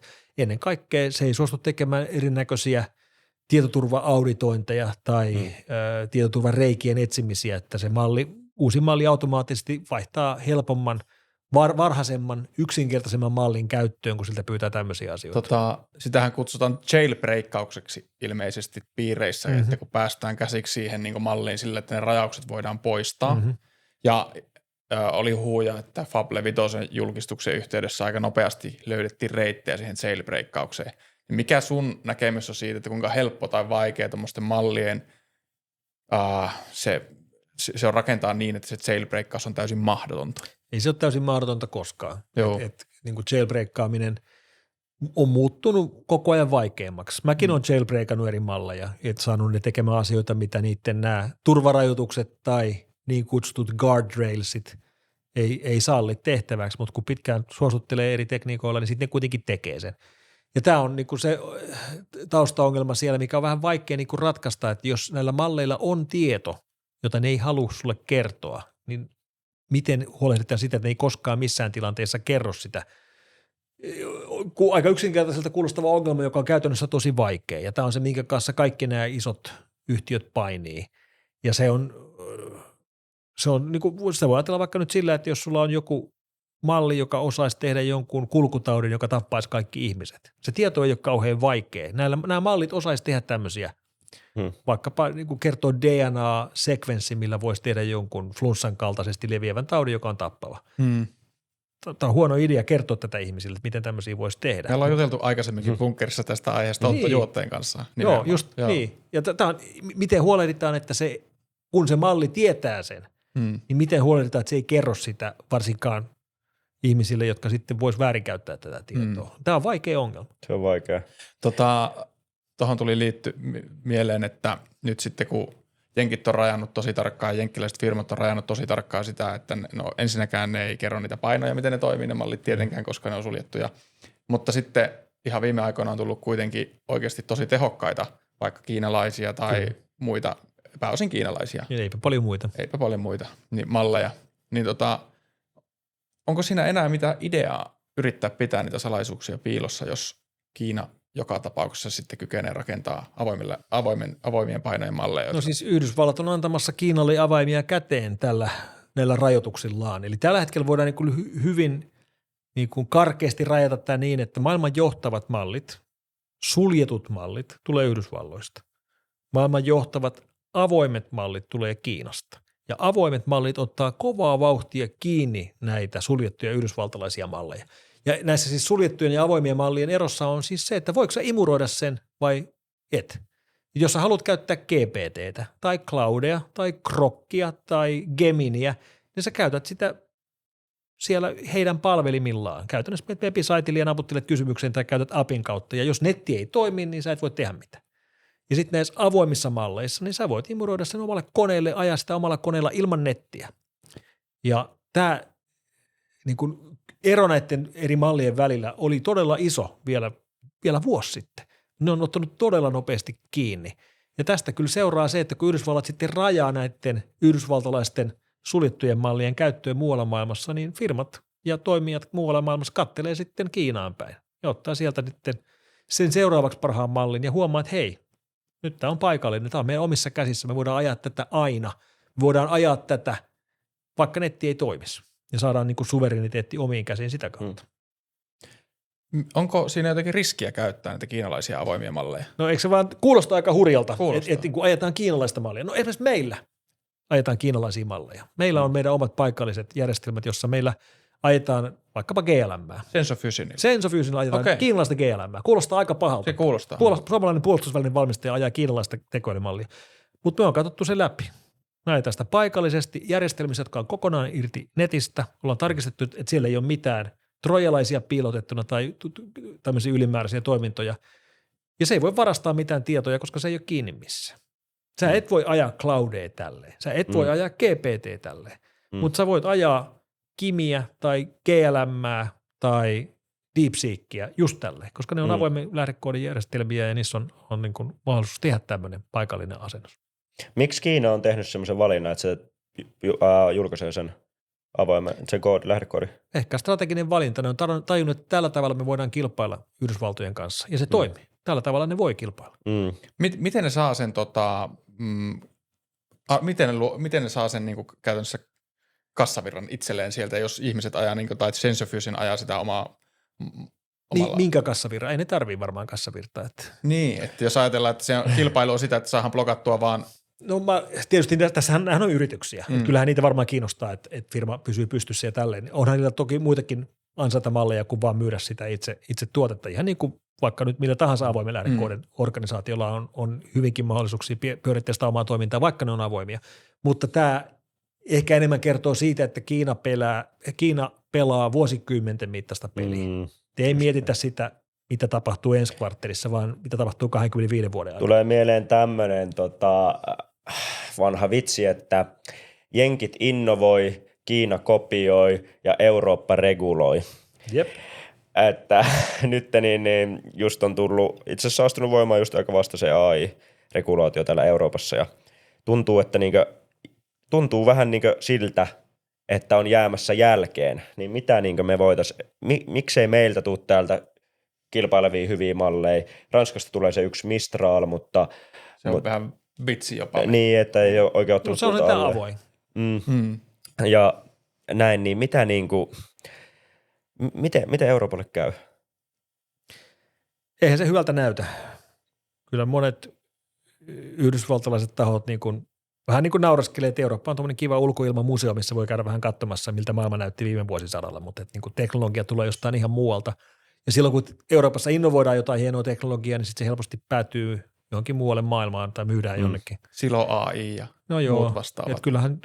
Kyllä näitä aika helposti sitten päätyy sitten yhdysvaltalaisten yritysten omistukseen joko suoraan tai epäsuorasti. Näin kävi vaikkapa tosi monelle kyberturvafirmalle. Eurooppa oli pullollaan paikallisia tosi hyviä maailmanluokan kyberturvafirmoja, jotka on sitten pikkuhiljaa myyty toisilleen ja sitten myyty lopulta Yhdysvaltoihin. Että näin aika monella kentällä käy. No se, mitä täällä edelleen tehdään tosi hyvin, on perustutkimusta. Eurooppa on tosi hyvä tuottamaan tiedemiehiä. Meillä on maailman huippuyliopistoja, me tehdään huippuakateemista tutkimusta, mutta se, mikä sitten toteutetaan Yhdysvalloissa paljon paremmin, on näiden kaupallistaminen. Että saadaan niistä sitä aikaiseksi firmoja, joilla on käytössään se tarpeeksi suuri rahoitus, että se niin kuin riskisijoitusrajat ei tule vastaan. Missään ei ole niin syviä taskuja kuin Yhdysvalloissa. Että Euroopassa se loppuu aika nopeasti se kyky sijoittaa riskisijoituksia oikeasti suurella skaalalla, ja tämän takia näistä usein päätyy jonnekin muualle kuin Eurooppaan. Ennen kuin jatketaan Euroopan keskustelua, niin milloin Sense of Fusion ostetaan? Joku jenkkiläinen firma ostaa sen vai mitä suunnitelmia teillä sen suhteen? Olisi moneen kertaan jo ostanut, jos olisi myynnissä. Firman perustaja Tuomas Rasila on edelleen suurin osakkeenomistaja ja Tuomas haluaa pitää firman suomalaisena firmana. Tarkoitus meilläkin on mennä pörssiin, mutta mennä nimenomaan Helsingin pörssiin ja pysyä suomalaisena firmana ja hakea suomalaisia omistajia, suomalaisia instituutioita ja suomalaisia yksityisiä, että jos tässä kun parhaillaan harkitsemme pörssiin listautumista, niin jos sinne menemme, niin tämä on se, mitä tulee tapahtumaan. Se vaatii, tiedätkö, muutaman remnantin, jotka hulluna päämäärätietoisesti tekee tuommoisen periaatepäätöksen, vaikka se on vastoin niiden kaikkia omia intressejä. Mä ymmärrän kaikkia, jotka myy jenkkeihin, koska se on varmasti turhauttavaa yrittää täällä just hakee isoa rahoitusta, että se, jos katsoo niitä jenkkiläisiä rahoituskierroksia siellä AI-firmoissa esimerkiksi, niin ne on aina 100, ellei 1000 kertaa isompia kuin Euroopassa, niin Joo, mutta pitää olla niin kuin, toi on kauaskatsoista. Niin, ja Suomi on hyvä paikka tehdä teknologiaa. Meillä on täällä huippuosaamista, hyviä osaajia, jotka on niin kuin ahkeria ja haluaa tehdä sitä, ymmärtää niin kuin suurempaa missiota. Ja me ollaan tosi tyytyväisiä siihen porukkaan, mitä meillä on töissä ja miten hyvin me löydetään. Ei pelkästään niin kuin teknologiaosaajia laajalla skaalalla, vaan niin kuin hyvin niche, niin kuin radioteknologia, antenniteknologia, kamerateknologia, satelliittiteknologia, kaikkea tätä. Kaikkea löytyy Suomesta. Pakko palata tuohon tekoälykeskusteluun ja siihen Euroopan rooliin siinä vielä sillä, että mitkä on sun mielestä semmoisia juttuja, mitä Euroopassa pitäisi tehdä? Onko se jotakin regulaation vähentämistä? Lisää regulaatiota. Jotakin, voiko hallinto tehdä yhtään mitään vai mitkä ne on niitä asioita, tai mitkä voisi olla semmoisia täsmälääkkeitä? Onko se kiinalaisten mallien niin kuin, kehittämistä? Mitä se voisi olla, että me voidaan Euroopassa saada jonkinlaista suvereniteettia suhteessa tuohon tekoälyhommaan, koska se on kuitenkin iso kysymys. No meidän pitäisi niin kuin ihan ensimmäisenä ymmärtää tämä meidän asetelma, että eurooppalaiset syystä tai toisesta kokee itsensä jotenkin niin kuin pikkuveljeksi tässä niin kuin maailmanskaalassa ja varsinkin niin kuin Yhdysvaltoihin päin, mikä ei siis pidä paikkaansa. Euroopassa asuu merkittävästi enemmän ihmisiä, meillä on enemmän internetkäyttäjiä, kansantulo on suurempi kuin Yhdysvalloissa. Ja erityisesti tämä asetelma, missä niin kun me tukeudutaan siihen, että Yhdysvallat suojelee Eurooppaa Venäjää vastaan, on aika kummallinen, että kun on niin kun yli 100 miljoonaa ihmistä enemmän Euroopassa kuin Yhdysvalloissa. Että ikään kuin se isoveli vaatii pikkuveljeltä, että suojele meitä naapurin pikkupoikaa vastaan, kun Venäjä on vielä paljon pienempi tässä kolmiodraamassa. Niin kyllä Euroopan pitäisi kyetä ottamaan niin kuin vastuu omasta puolustuksestaan, vastuu omasta teknologisesta kehityksestään ja kyetä hyödyntämään se osaaminen, mikä täällä on. Et ei vaan tehdä niitä akateemisia papereita, vaan myöskin sitten kyetään muuttamaan ne yrityksiksi ja kyetään rahoittamaan ja kasvattamaan ne Euroopassa, eikä vaan tekemään tutkimusta tutkimuksen itsensä takia tai motivoida meidän parhaita tutkijoita ja tiedemiehiä muuttamaan Yhdysvaltoja. Tai mietitään 4-päiväistä työviikkoa, että ehkä pitäisi. Mutta sitä mä mietin, että onko loppupeleissä hallinnolla kauheasti työkaluja muuta kuin purkaa regulaatiota? No se varmaan olisi oikein hyvä steppi, mutta eihän sitä kukaan ole tekemässä. Päinvastoin me ollaan vaan lisäämässä regulaatiota. Ja mä en ole mikään regulaatiofani. Mun mielestä regulaatio useimmin epäonnistuu kuin onnistuu. On sillä toki myöskin onnistumisia, vaikkapa nyt GDPR, mitä ei ehkä pidetä mitenkään niin kuin suurena onnistumistarinana. Mun mielestä se on onnistunut regulaatio. GDPR toi meille parempaa turvaa vaikkapa tietovuotoja vastaan. Eli ennen GDPR 10 vuotta sitten joku verkkokauppa murrettiin ja sieltä pöllittiin sun luottokortti ja kotiosoite. Niitten ei tarvinnut kertoa sulle.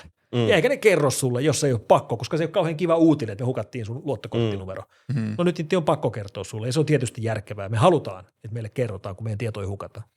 GDPRstä tulikin mieleen just tämä niin valvontayhteiskunta homma ja semmoinen, mitä meillä on täällä monesti kanssa käsitelty. Ja niin kuin, esimerkiksi nyt on tuonut sullekin tämä esimerkki, mutta tuon kuulijoillekin sen, että esimerkiksi nyt Ranskassa itse, tällä kun mä seuraan paljon sitä niin bitcoin- ja kryptovaluuttaskeneen kehitystä tosi tarkasti ja näin, niin Ranskassa on ollut niin tämmöisiä tapauksia, että koska laki on velvoittaa enemmän ja enemmän tätä niin asiakkaan tunnistusta tarkemmin ja tarkemmin niin, että siellä niin kerätään kotiosoitteet ja kaikki summat ja kaikki tämmöiset niin keskitetty rekisteriin, mistä niin todella vahvasti pystyy niin todella paljon dataa löytyy niin näistä asiakkaista, jotka käyttää vaikka kryptopörssejä. Niin sitten Ranskassa on käynyt tämmöisiä tietovuotoja, että esimerkiksi joku viranomainen on saatu lahjottua luovuttamaan rekisterejä näistä niin asiakastietorekisterejä rikollisille, jotka on sitten lähtenyt jahtaamaan kiristysmielessä näitä asiakasrekisterin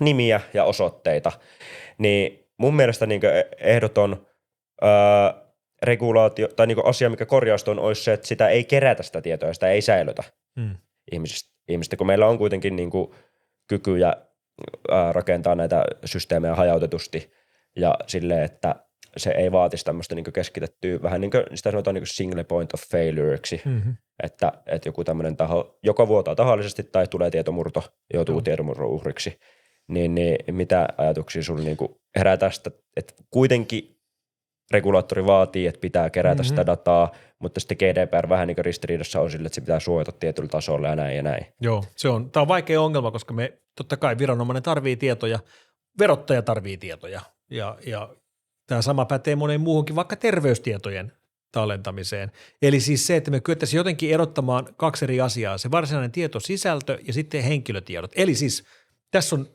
henkilö X, jonka tulotiedot on tämmöisiä, jonka pitäisi maksaa veroja tämmöisistä asioista, jonka pitäisi huolehtia jostain KYC-asioista liittyen tähän ja tähän, mutta hänen henkilöllisyytensä ja kotiosoitteensa ja muut olisi sitten jollakin abstraktiokanavalla irrotettu eri tietokantaan. Eli se, että jos johonkin tuonne murtaudutaan, niin sieltä ei mene kaikki kerralla. Ja jos siellä on joku vuotaja, joka myy jotain tietoja, niin sen ei ole helppo saada tietää sitten, että kuka tämä henkilö on oikeasti. Että hänellä olisi vain joku ID-numero tai joku muu vastaava tapa.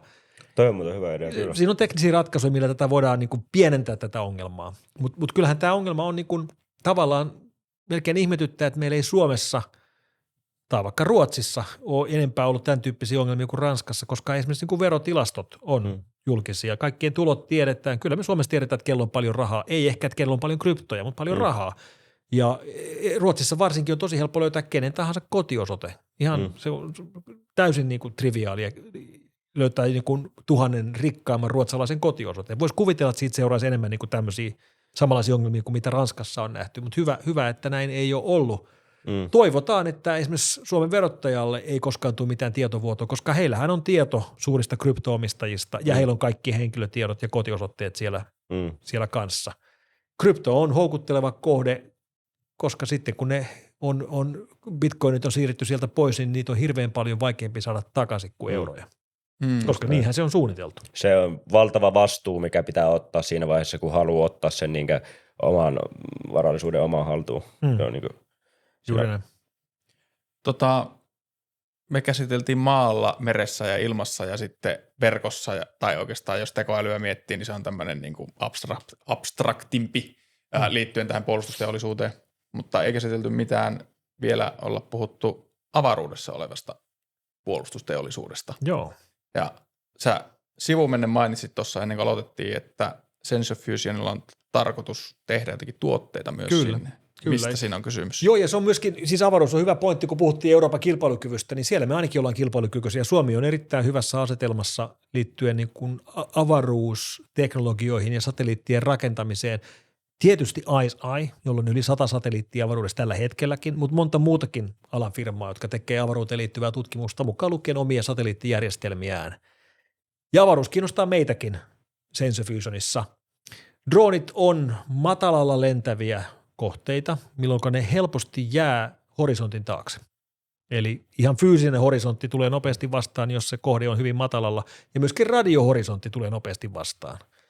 Ratkaisu tähän on ilmeinen. Siirretään ne sensorit, eli siis ne antennit, korkeammalle, jolloin kun meiltä vaikka ostaa tuommoisen AirFence-tuotteen, niin siinä tulee mukana antenni ja tripodit, että saadaan ne irti maasta, saadaan parempi kuuluvuus.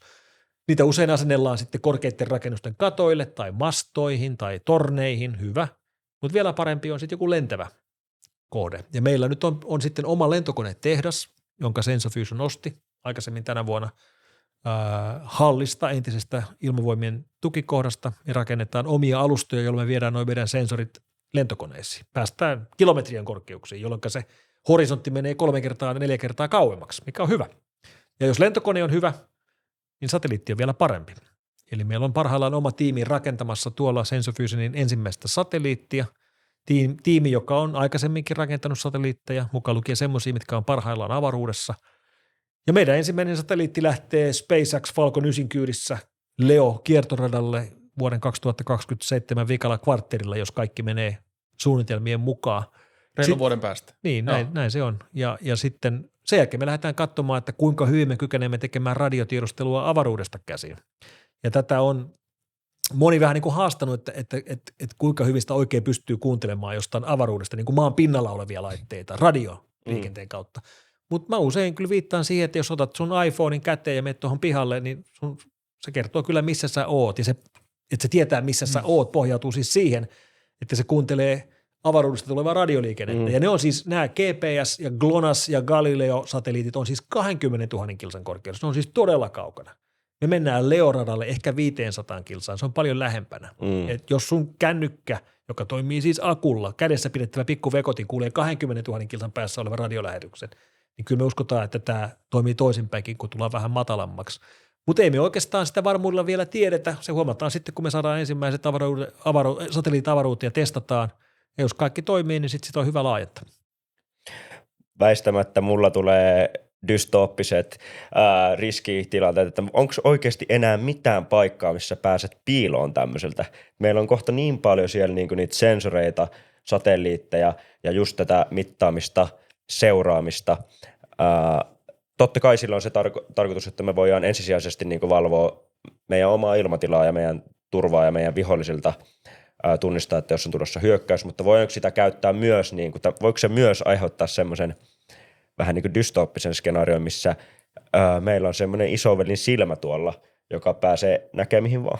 Ja sitten kun ne yhdistetään vielä ne satelliitit kaikkeen tähän muuhun teknologiaan, mitä meillä on, ja rakennetaan siitä se tilannekuva, niin pääsenkö mä ikinä enää jatkossa, niin kuin vaikka mä jättäisin ihan joka ikisen älylaitteenkin, siis sähkölaitteen, älylaitteen pois, niin pääsenkö mä ikinä piiloon? On se aika vaikeaa. Kyllä me ollaan niin kuin, edustamme ihmiskunnan historian ensimmäisiä sukupolvia, joilla ei enää ole oikeaa yksityisyyttä. Et aikaisemmin sitä on saanut kyllä aika helposti, kun on vaan mennyt mehtää. Eikä ole ollut mukana mitään laitteita, kun ei ole ollut laitteita. Mutta nykyään meidän elämä pyörii näiden laitteiden varassa, ja vaikka niitä ei olisikaan mukana, niin sensoreita on maalla, merellä, ilmassa. Kyllä se tosi erinäköinen tilanne on, ja semmoinen tilanne, missä ihmiskunta ei ole ollut koskaan aikaisemmin. Pystyisikö esimerkiksi tämmöinen Sense of Fusionin satelliitti tunnistaa minut ilman, että mulla on mitään laitetta mukana? Ei pysty. Se ei edes yritä. Näitä mekanismeja, millä voidaan avaruudesta käsin tarkkailla maanpinnalla olevia asioita, on monennäköisiä, että on erinäköisiä tutkajärjestelmiä ja SAR-tutkia ja vaikka mitä. Me ollaan kiinnostuneita radioliikenteestä, että se pitää lähettää radioliikennettä, että me huomataan se. Mutta sitten me voidaan ehkä huomata vaikkapa näitä häirintälähettimiä, kuten semmoisia, millä näitä droneja on ohjeltu Suomen ilmatilaan. No hei, te ammutte SpaceXn raketilla sen teidän satelliitin toivottavasti kuunnelosella ensi vuonna. Ootteko te SpaceXn kilpailija? Hekin ampuu varmaan samalla raketilla satelliittia. Kilpailetteko te jollakin tavalla SpaceXn kanssa? Ei vielä. Toivottavasti jonain päivänä. Missä segmenteissä? No joo, en mä oikeastaan tiedä, että onko SpaceXllä mitään varsinaista radiotiedustelukykyä. Että heillähän on näitä eri niin kommunikointimenetelmiä, Starlink ja sen sotilasversio, jotka on tietysti yleisessä käytössä jo nykyäänkin. He ei taida tehdä varsinaista radioliikenteen seurantaa avaruudesta käsin maan pinnalle, ja se on se, mikä meitä kiinnostaa.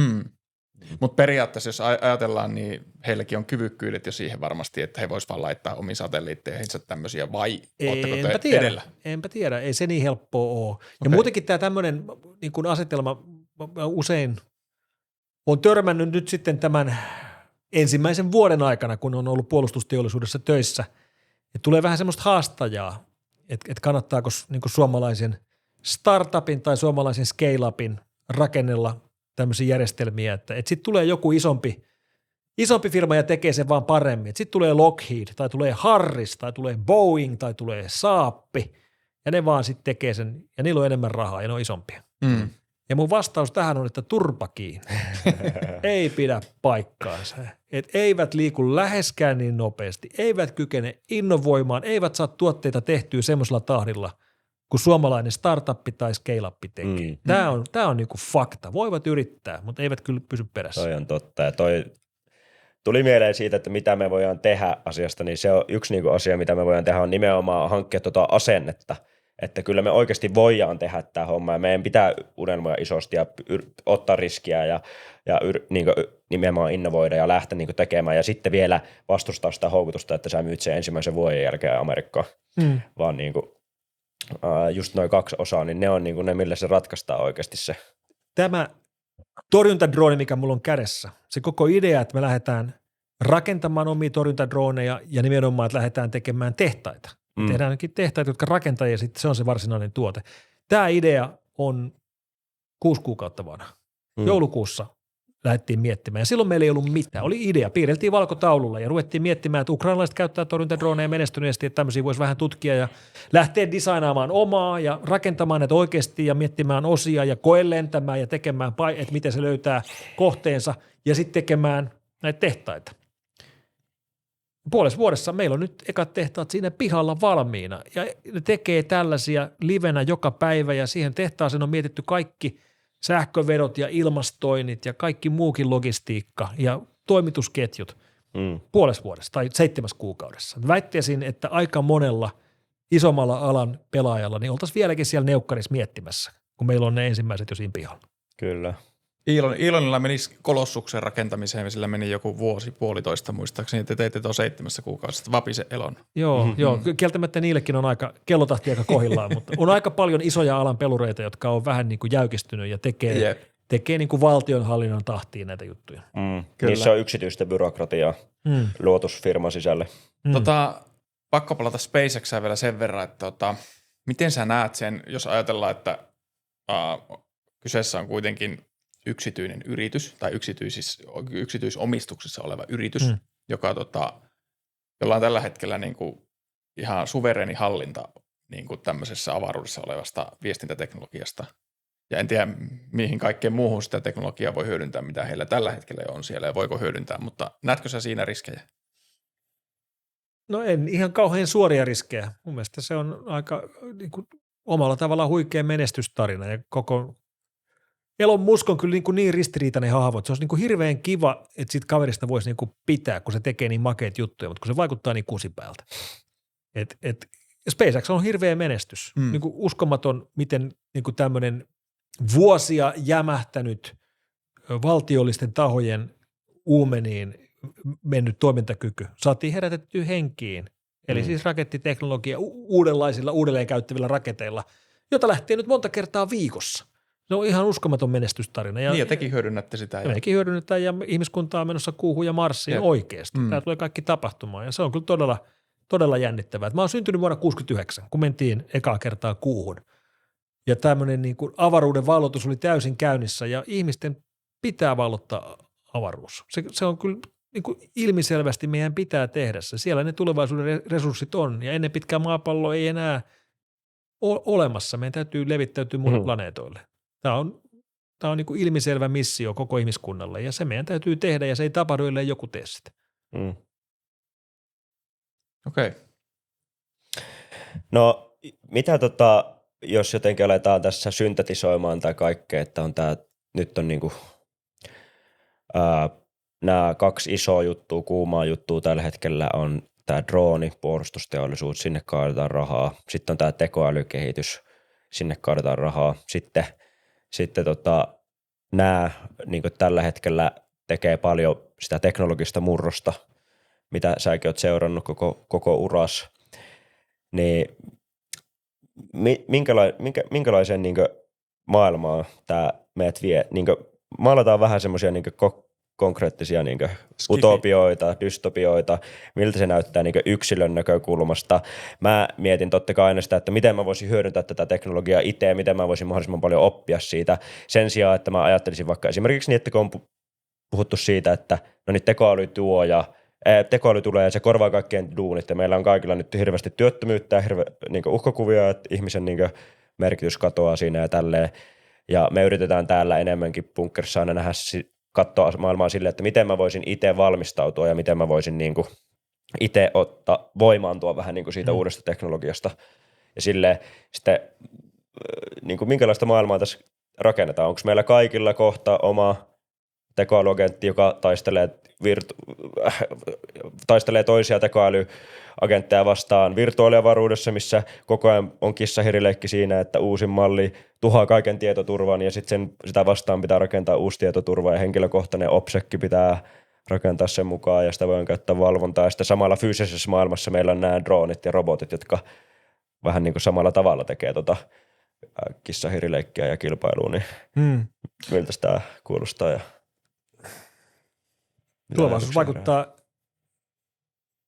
huimaavan jännittävältä ja pikkasen pelottavalta samaan aikaan.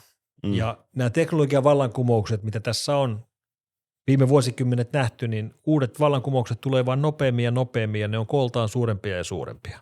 Et ensin tuli puolijohden vallankumous, konnektiviteettivallankumous, kännyköiden vallankumous, pilvi, sosiaalinen media, nyt generatiivinen tekoäly, seuraavaksi kvantti.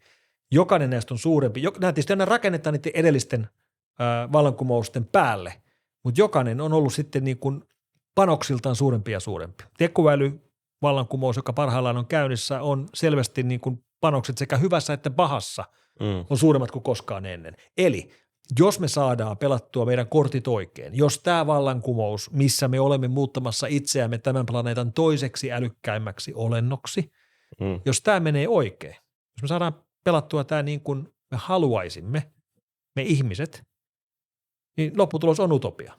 Me päädytään maailmaan, missä meitä älykkäämpi superälykkyys ratkaisee kaikki meidän ongelmat, kuten köyhyyden ja nälänhädän ja ilmaston. Jos me pelataan sen väärin, niin sitten me ollaan se orja. Päädytään tämmöiseen paikkaan, missä ei ole töitä ja me emme päätä planeetastamme enää, vaan se on älykkäämmän tahon käsissä. Eli panokset on kyllä todella suuret. Ja tämä, että miten tässä kaikessa luovii, niin siihen ei ole oikein mitään helppoja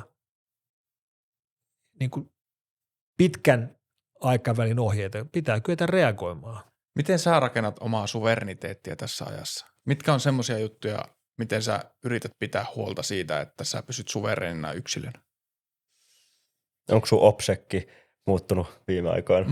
No mä en koskaan halua haastaa siinä ketään, koska sitten heti joku rupeaa kokeilemaan, että kuinka hyvin löytyy tietoja tästä kaverista. Mutta ylipäätään se, että minkälaisia, onko sä rakentanut jotakin uusia, tai neuvoisitko sä yleisellä tasolla rakentaa jotakin kyvykkyyksiä vaikka?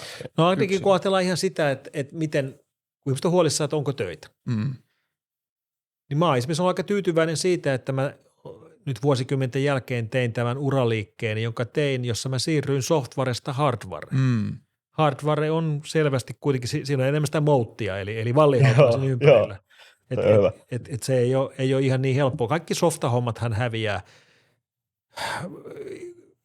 Maapallon viimeiset koodarit on jo syntynyt. Tulevaisuuden sukupolvet ei tule koodaamaan riviäkään. Tekään ette koodaa, vaan te vaan promptaatte.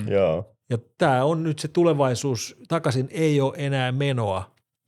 Ja siitä seuraa se, että sukupolven kuluttua koodarit kattelee jotain Linuxin kerneliä samalla tavalla, kun me nykyään katsellaan jotain pyramideja.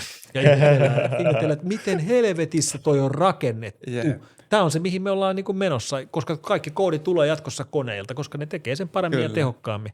Se on aikamoinen mullistus ja se on myöskin niin kuin siinä mielessä esimerkki tämmöisestä epämiellyttävästä kehityksestä, missä niin kuin luovat ja taiteellisetkin asiat menee koneille, että koneet tekee ne paremmin. Koodaaminen on luovaa, koodaaminen on taidetta. Kone tekee sen paremmin nyt jo ja se, missä ei vielä tee paremmin, niin kohta tekee. Ihan samalla tavalla kaikki muukin luova, kuten runous. Tai sun työ. Tai leffat. No joo, mun työstä menee osa koneille, menee nyt jo mielelläni teetän niin ison osan koneille, kun vaan pystyn, mutta kaikki ei pysty. Ja sen takia niin olen tosiaan tyytyväinen, että mä oon hardware-puolella hommissa, jossa esimerkiksi shippaaminen ei tarkoita sitä, että painetaan enteriä, vaan sitä, että pannaan ne pelin laatikkoon ja soitetaan DHL hakemaan vehkeen. Mutta ei ole pitkä aika välttämättä, jos miettii semmoista utopiaa, että siihen, että se shippaaminen hardware-puolellakin on enterin painamista. Kyllä se sä oot oikeassa, mutta siihen menee vielä kauemmin. Siihen menee sen aikaa, että asia tehtiin muuttua monella muullakin tavalla. Meillä on vähän tapana näissä vallankumouksissa yliarvioida niiden nopeus ja aliarvioida niiden koko. Ja mä veikkaan, että se tässä on vähän tapahtumassa tekoälynkin kanssa. Vaikka se on tosi iso ja tosi konkreettinen muutos, niin se ehkä kuitenkin kestää ne isot muutokset vähän pidempään. Eli tälläkin hetkellä, kun joka organisaatiossa mietitään tekoälyä ja kirjoitellaan tekoälystrategiaa, niin siellä mietitään tekoälyä niin kuin työkaluna. Että se korvaa jonkun olemassa olevan prosessin tai jutun, että nyt oikoluku tehdäänkin tällä tekoälyllä, kun se puhuu paremmin eri kieliä, tai että se niin kuin korvaa jonkun kommunikaatiomenetelmän, jonkun työkalun. Mutta oikeastihan se on strategisen tason muutos. Et kun menee 10 tai 20 vuotta, niin ei missään firmassa kirjoitella enää tekoälystrategiaa, että miten me käytetään tekoälyä, vaan se on osa sen koko firman toimintaa. Ihan samalla tavalla kuin netti, joka aikanaan korvasi faksin tai jotain tällaisia, niin nykyään jokaisen firman organisaatio pyörii sen konnektiviteetin päällä. Niin sehän kuulostaa vitsiltä, että sulla on internetstrategia. Jep. 95 joka firma kirjoitti internetstrategiaa. Joo. Miten sitten toi fyysisten maailman henkilökohtaiset robotit? Mä muistan semmoinen Neobotti, se oli vähän ehkä semmoinen hype-launchi, mikä tuli, että olisi mukaan jo ollut markkinoilla saatavilla semmoinen kotiapulaisrobotti, fyysisen maailman robotti, joka tulee ja palvelee sua, kuluttajia. Mm-hmm. Onko se lähitulevaisuutta tai keskipitkällä aikavälillä mahdollista, että meillä on kaikilla semmoinen oma fyysinen robotti, joka tuo mulle, niin mulla jäi unohtu nyt kotiin tuommoista ja tuommoista, niin mä laitan sen tuomaan. Ja. No, menee ehkä vähän oman osaamisen ulkopuolelle, niin vastaan vaan, että toivottavasti. Joo. Olisi se kiva.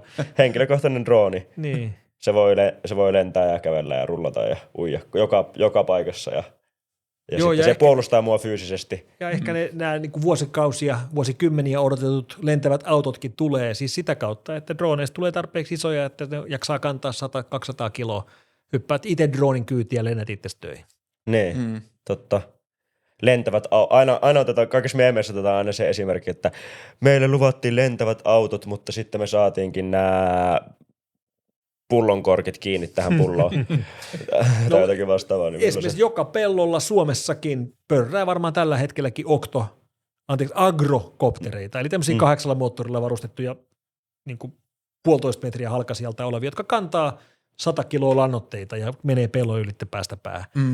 Periaatteessa sillä voisi jo, se kantaa kyllä kenet tahansa meistä ja otetaan kauko-ohjaan käteen, hypätään kyytiin ja lähdetään lentelemään. Eli se on vähän niin kuin vaan sitten oikeastaan niin kuin liikennejärjestelyjä ja infrastruktuuri, että tavallaan niin kuin maailman pitää olla valmis siihen, että me voidaan siirtyä semmoiseen juttuun, että mä otan henkilökohtaisen kopterin, joka lentää. Ja sitten pitää olla vielä hyvä sää. Talvella Suomessa se ei ehkä toimi kauhean Joo, totta. Tuohon kyvykkyyksien rakentamiseen haluaisin palata sen verran, että onko sun mielestä siinä mitään ideaa, että jokainen vaikka hankkii itselleen hardwarea ja ajaa lokaaleja kielimalleja omassa kodissaan, tai onko se jotakin sellaista, että niinku, onko se ylireagointi? Mac Studiot loppuu kaupoista. Ja. Niin, ei se kaikille ole oikea ratkaisu, mutta osalle meistä on. Ihan samalla tavalla, kun ei kaikkien tarvitse olla asiantuntijoita, ei kaikkien tarvitse osata kodata polttomoottoria, mutta jonkun tarvii. Eli meillä pitää olla sitä osaamista, joka hyödyntää sitä lähipiiriä, eikä vaan omaa perhettä, vaan lähipiiriä vähän laajemminkin. Eli jos me ajatellaan jotain poikkeustilannetta, niin ei jokaisen tarvitse pystyä ajamaan omia malleja omilla koneillaan, mutta niin pitää olla joku, joka kykenee tarjoamaan sitä sitten lähipalveluna. Ehkä se ratkaisu on jotain tämän näköistä.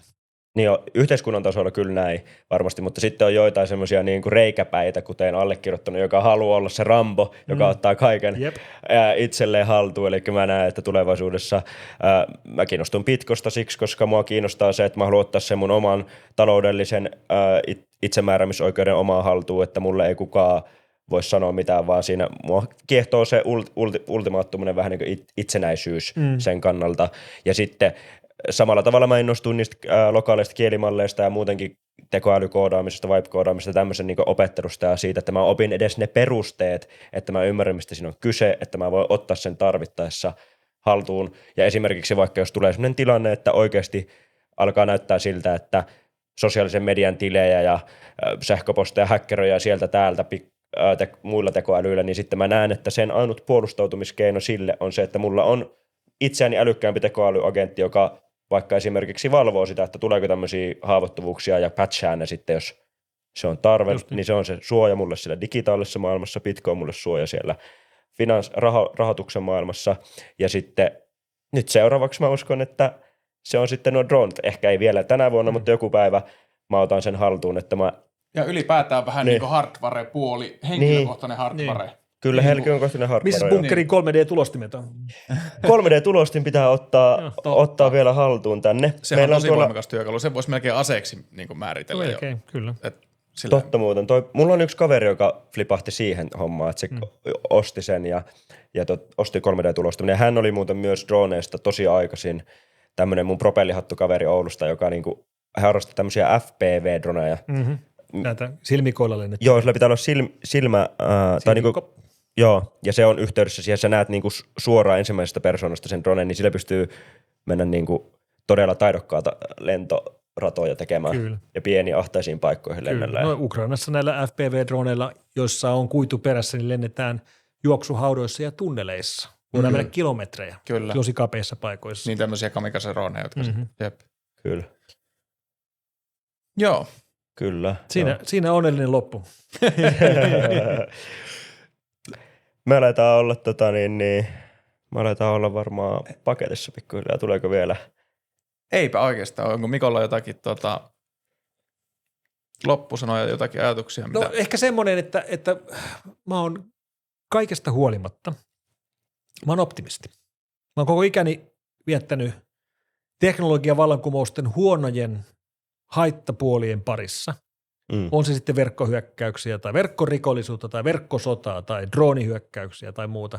Sitä huolimatta mä oon optimisti. Mä uskon, että teknologia tuo meille enemmän hyvää kuin pahaa. Tämä on toistunut jokaisessa vallankumouksessa, mikä me on nähty, ja mä uskon, että se toistuu myöskin tulevaisuudessa. Ja se on semmoinen asenne, mitä mä toivon, että ihmisillä olisi yleisemminkin. Että teknologia kyllä tuo meille ongelmia, mutta se tuo myöskin uusia ratkaisuja. Niin se on vähän niin kuin ne luddit pelkäs silloin aikoinaan jotakin, mitä liet niin höyrykoneita. Niin Ja kyllähän ne höyrykoneet vei niiden työtä. Vei, mutta sitten tuli uusia töitä ja uusia mahdollisuuksia. Ja sehän voi olla, että nyt ei sitten tule välttämättä kaikille uutta työtä, mutta toivottavasti tulee hyvinvointia. Ehkä näin. Ok. Mahtavaa. Kiitos, kun kävit, Mikko. Tämä oli tosi antoisa. Tämä oli mukavaa. Kiitoksia. Jep. Ja kiitos kaikille kuulijoille. Palataan ensi jaksoon. Yes.